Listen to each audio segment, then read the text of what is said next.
us come out with. Exactly. A very extensive course. But he decides not to start with bishop to c5. Right, which is the archangel variation. You can go with b5 and then bishop c5, or start with bishop c5. This is what his course is on, but he chooses another approach. Decides to go for bishop c7, and it's got to champion his cause, you know? Right, exactly. I mean, it's a bad sign when you're the author of a course and then you don't pick up the line you're championing.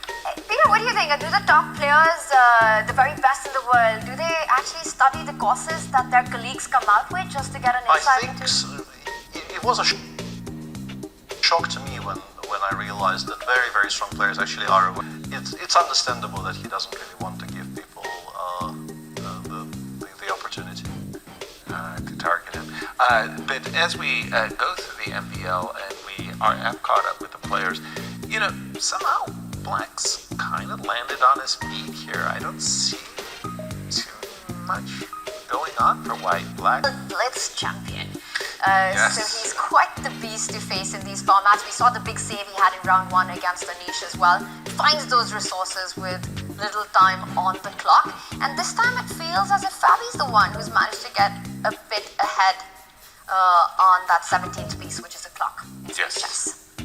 As we look at that, again, I think that Fabi's doing fine. Take it away, Peter. Where do you see advantages? I don't see it in the MVL game.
playing rook to e3 with the intention of just taking a pawn?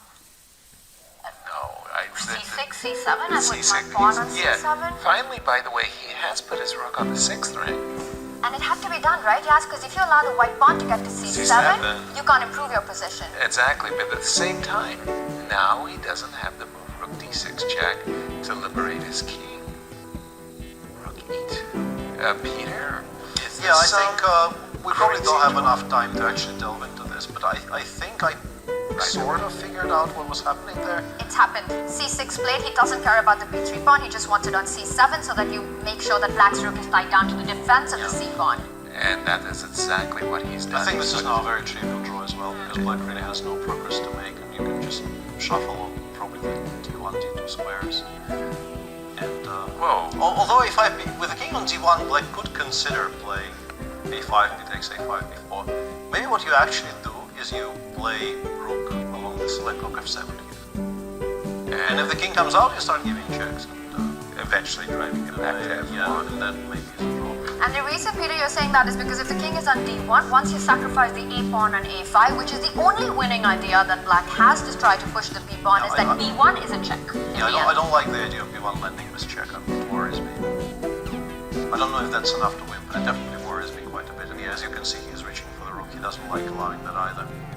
Wow. That's really nice full board awareness there. And now I think the winning attempt for black will be something like getting the king over to e4 and then actually swapping the c7 pawn for the f2 pawn and trying to win the b4 pawn somehow, but it's probably not realistic. Yep. Rook g7. I'm just going to refresh my board, everyone. Okay. Rook g7. So the king comes out, and we're going to see a bunch of checks. Yeah. And Fabi can choose where to aim that king, but the logical play seems to be to go to e4, but he doesn't believe that is winning, so he goes to f1 for now. Or he's just repeating to get those extra seconds on the clock. That too. Because it feels like the only winning try. You give up the f2 pawn, you Right. pick up the c7 pawn, and try to win on the queen side. Exactly. But I do believe with the king on d2. It's too close, Trivial is strong, but yeah, I think it should be way And rook well c4, I think he's preparing for those eventualities, I guess. But now rook to g7. Yeah, but now after rook g7 you have to... more or less go back to c6. You actually have no legal moves here. Rook 6, rook 6 might be the only move there that makes any sense whatsoever. Exactly. Yeah, just rook g7. One of the things that has absolutely impressed me about this generation of players is that technically, even when they have less time, they play very well. But in this particular ending, Peter, we saw some major mistakes that I don't normally see at this level. Yeah, but they're tricky. In particular, maybe earlier